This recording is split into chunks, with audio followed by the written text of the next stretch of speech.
பார்வதியோ ஓடி வந்து என்று உண்டிடுவார். நாயகரோ ஓடி வந்து அப்பா என்று வணங்கிடுவார்.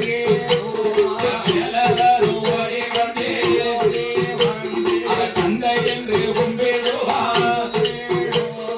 தெய்வான ஓடி வந்து நம்மை மாமாண்டு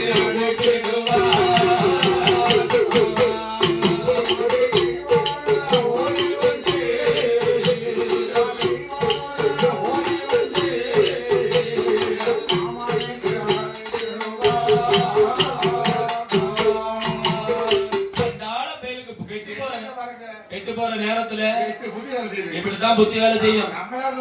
ஈசனை எரிச்சிட்டோம்னா பார்வதி ஓடி வந்து மேல ஒரு ஓடி வந்து அப்பா அது போட்டும் ஐயா பள்ளியும் தெய்வானே ஓடி வந்து என்று நினைத்தவனோ கூப்பிடறதுக்கு உயிரோட இருந்தா தானே இப்போ உன்னை சுவாலிய முடிச்சாங்க அப்படி நினைத்த வல்லரக்கணும் எங்கே வருகிறார் வந்து திரும்பியே ஓடி வாரா ஓடி வாரா